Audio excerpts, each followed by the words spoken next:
प्रचार शुभारंभाच्या निमित्तानं व्यासपीठावर उपस्थित असणारे या जिल्ह्याचे खासदार आदरणीय धनंजय उर्फ मुन्ना माडिक साहेब, कार्यक्रमाच्या ठिकाणी उपस्थित असणारे आम्हा सर्वांचेच प्रमुख मार्गदर्शक नेते आदरणीय के.जी. नांदेकर साहेब, आदरणीय अशोकअण्णा चराटी साहेब, सन्माननीय बाळासाहेब नवणे साहेब, सन्माननीय अरुणरावजी जाधव साहेब, गोकुळचे संचालक नंदकुमार ढेंगे साहेब, भारतीय जनता पक्षाचे जिल्हा अध्यक्ष सन्माननीय नाथाजीराव पाटील साहेब, मदनरावजी देसाई, कल्याणरावजी निकम साहेब, सन्माननीय नंदकिशोर सूर्यवंशी पनोरेकर काका, सुरेशरावजी देसाई, सन्माननीय नाना मसवेकर, सन्माननीय तानाजीराव चौगले, शेखर पाटील साहेब, सन्माननीय विजयरावजी महाडेक, सन्माननीय बाळासाहेब कांबळे, सन्माननीय विश्वनाथजी पाटील, सन्माननीय अशोकरावजी फराकटे, राजेंद्र मोरे, देवराजजी बारदेसकर, अशोकरावजी फराकटे, सुभाष पाटील, मुन्ना पाटील साहेब, बाळासाहेब भोपळे, सन्माननीय दौलतरावजी जाधव सर, सन्माननीय नाव घ्यावीत तेवढी कमी आहेत रवीश पाटील कौलोकर साहेब, सन्माननीय ॲडव्होकेट प्रशांत भाऊके साहेब, जी.डी. पाटील सर,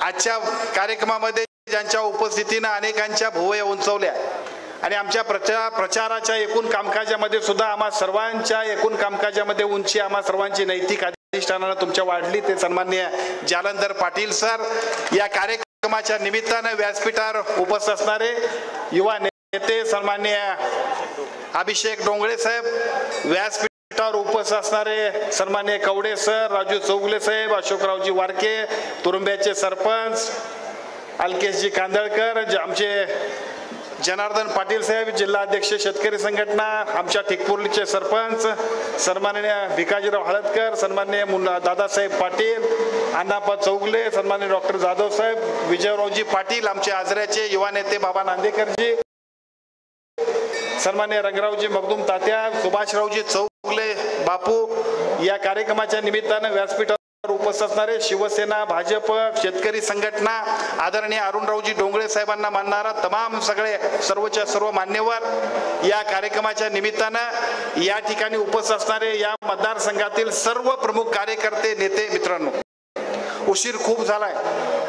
प्रचाराचा शुभारंभ आदरणीय मुन्ना साहेबांच्या भाषणानंतर आपण प्रत्यक्ष करणार आहोत आणि प्रत्यक्ष आजपासून 20 तारखेपर्यंत या सगळ्या मतदारसंघातल्या प्रत्येक माणसापर्यंत आपल्या सगळ्यांची भूमिका घेऊन आपण सगळेजण जीवाचं रान करूया आणि ही निवडणूक यशस्वी करूया, यासाठी गणपतीकडे प्रार्थना करून गणपतीच्या साक्षीनं नारळ फोडून आपण सगळेजण या कामाची सुरुवात करणार आहोत. मी आपणा सर्वांना एवढीच विनंती करेन की सातत्यानं कामात असल्यामुळे नवीन काम सांगायची आपल्याला गरज नाही, काहीतरी आरोप प्रत्यारोप करायची गरज नाही, चुकीची दिशाभूल करायची गरज नाही, फक्त आणि फक्त लोकांकडे जाऊया, नमस्कार करूया, आपली भूमिका सांगूया, 2 टर्मला हे केलं, 3ऱ्या टर्मला ते करणार, एवढं मात्र सांगूया. मोदींची गॅरंटी जशी चालती तशी या मतदारसंघात प्रकाश आंबेडकरांची सुद्धा गॅरंटी चालती म्हणायला काही हरकत नाही. कारण मुन्ना साहेब, मला सांगायला खूप अभिमान वाटतोय की या मतदारसंघातल्या प्रत्येक माणसाला आंबेडकरनं सांगितलं तर ते निश्चितपणानं होईल एवढं वाटतंय आणि म्हणूनच मी इथं निवडणुकीला उभा राहिलो. खरं तर काल सुद्धा प्रचाराचा शुभारंभ झाला. या प्रचाराच्या शुभारंभाच्या निमित्तानं आदरणीय के.पी. पाटील साहेबांनी खरं म्हणजे मी काय करतो हे सांगायला पाहिजे होतं. मी म्हणजे त्यांनी काय करतात, मी काय करणार आहे मतदारसंघासाठी हे सुद्धा सांगायला पाहिजे होतं. 10 वर्षापूर्वी मी काय केलं हे सांगितलं पाहिजे होतं. 10 वर्षात या आमदारनं काय नाही केलं हे सांगायला पाहिजे होतं. पुढच्या 5 वर्षात मी आणखीन काय करायला पाहिजे होतं ते सांगायला पाहिजे होतं. त्यातलं एक शब्द सुद्धा बिचारा बोलत नाही, एक शब्द सुद्धा बोलत नाही. आज माझी आपल्या सर्वांच्या साक्षीने त्यांना प्रचाराच्या सुरुवातीच्या निमित्ताने मी त्यांना विनंती करतो, 10 वर्षात तुम्ही काय केलं ते सांगा आणि मगच मत मागायला या. 10 वर्षात काय केलंय तेवढं सांगा आणि मतच मागायला या. 10 वर्षात काहीच केलं नाही आणि माझ्या 10 वर्षात काय केलं त्याचं सुद्धा तुम्ही मूल्यमापन केलं पाहिजे आणि मगच लोकांना विचारायचं, होय कोण काम करतोय त्याला मत देऊया, बिनकामाच्याला मतदान करायची गरज नाही, जो कामाचा आहे त्याला मतदान करावं, अशा पद्धतीची भूमिका घेऊन आपण लोकांसमोर जाऊया. अतिशय चांगल्या पद्धतीने या मतदारसंघाची विकास चालू असताना काल सुद्धा माझी बिद्री अशी होती, माझी बिद्री तशी होती. अहो, निवडणूक बिद्रीची नाही आहे हो. बिद्रीची निवडणूक असेल तेवढं आपण बिद्रीचं बोलूया, पण या 3.5 लाख लोकांच्या साठी आपण सगळेजण काय करतो याच्यासाठी आपण निश्चितपणाने ठोस भूमिका घेऊया. मी मनापासून आपण सर्वांना सांगतो, या मतदारसंघात 2009, 2014, 2019 3 निवडणुका मी लढलो. कधी नाही एवढा प्रचंड अशा वृत्तीचा लोकांचा उत्साह दिसतोय. सर्वसामान्य माणूस आपल्या बरोबर आहे. नेते तिकडे असतील पण जनता मात्र आपल्या सगळ्यांच्या समोर आहे. अत्यंत चांगल्या पद्धतीनं या मतदारसंघातल्या विकासासाठी लोक आसुसलेली होती. त्या सगळ्यांसाठी अत्यंत चांगल्या पद्धतीने आपण काम केल्यामुळं या सगळ्या कामाचं मूल्यमापन या निवडणुकीत होणार आहे. पण या सगळ्या गोष्टी बाजूला ठेवायच्या, चुकीचं आणि दिशाभूल करण्याचं काम करायचं. अदानीचं पाणी, कुठलं ते पाडगावचं अदानीचं पाणी ह्या आमदारने विकलं. अरे पाण्याचा थेंब आणि थेंब वाचवण्याचं काम या आमदारने केलं. अदानी नव्हे अदानीचा बाप आला तरी या माझ्या मतदार संघातला स्वाभिमान जागो ठेवल्याशिवाय मी राहणार नाही. अशा चिंदी चोरपणा करायची गरज नाही. मतदारसंघातले सगळे प्रकल्प इथं कलश पूजले साहेब आपण येण्यापूर्वी. सरपणाला, नागनवाडी, निष्णाप, मेघोली, झापाची वाडी, आमच्या पलीकडच्या बाजूला असणार वासनोली, हे सगळी पाणी पूजन केलेलं पाणी इथं आणलंय. धामणीचं पाणी पूजन सुद्धा करण्यासाठी आम्ही आसुसलेले आहोत. या मतदारसंघातल्या वसुदैव भुजाईच्या निमित्तानं 4000 हेक्टरचं क्षेत्र आम्ही आणणार आहोत. अरुणरावजी जाधव साहेबांचे वडील, आज आम्हा सर्वांचे मार्गदर्शक आदरणीय अरुण जाधव गुरुजी जे चक्रशिरवाडीच्या कोपऱ्यावरती पाणी आणलं तर त्या परिसरातला हिरवागार सगळ्याच्या सगळा डोंगर व्हायला पाहिजे. त्यासाठी आम्हाला सारखे सांगतायत ते आम्हाला करायचं आहे. पाठीमागच्या बाजूला बसणारे आमचे सन्माननीय रंगरावजी मगदूम, नरतवड्याच्या त्या माळावरती सुद्धा आम्हाला पाणी आणायचं आहे. हे सगळं पाणी प्रत्येक ह्या सगळ्या मतदारसंघातलं सगळ्याच्या सगळं काम आहे. त्या सगळ्या कामातलं महत्वपूर्ण काम डोंगर मात्याला हिरवा शालू नेसण्याचं काम आम्ही सगळे मंडळी करण्यासाठी उद्याच्या निवडणुकीमध्ये आपण सगळेजण निघालोय.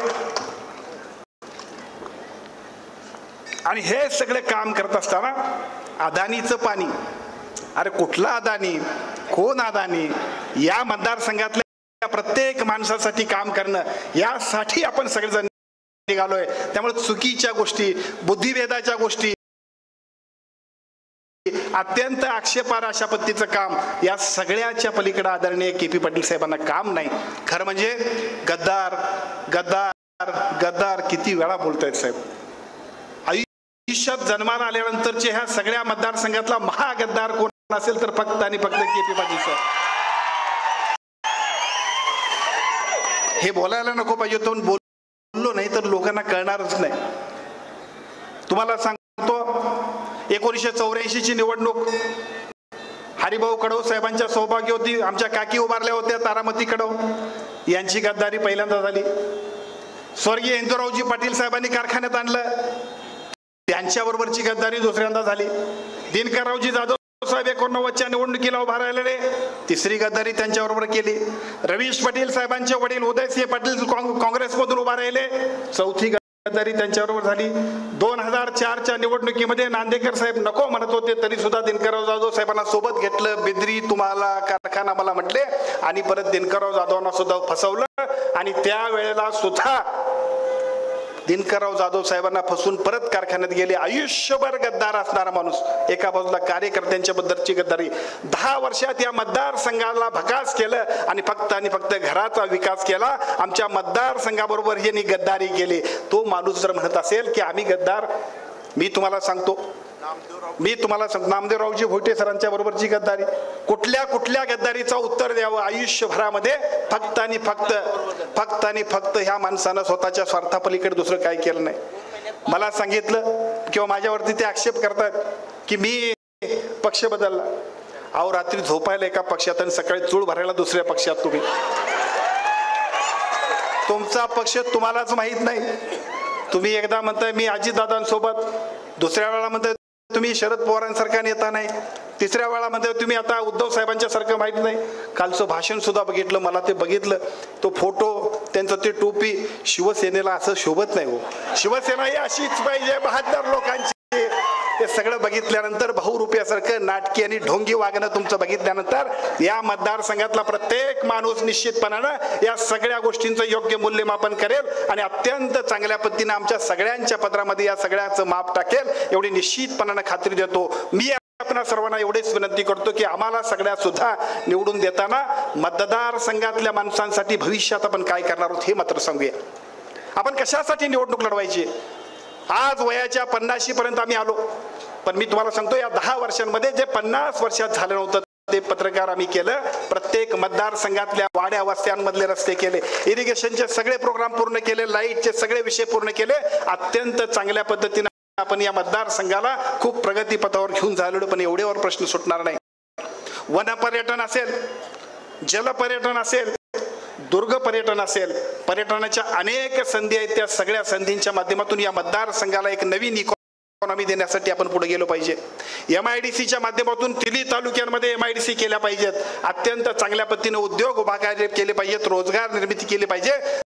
त्या सगळ्यासाठी आम्हा सगळ्यांची धावपळ चालली. कालच्या भाषणातला आणखीन एक मुद्दा की ज्याचा उल्लेख केला पाहिजे. खरं तर मी फारसं बोलत नव्हतो, त्यामुळे त्यांना इतकं बोलायचं वाटायचं. कौलवच्या MIDCला त्यांनी सांगितलं की रोजगार निर्माण झाला पाहिजे. कौलवच्या MIDCला विरोध कोणी केला? हेच KP पाटील.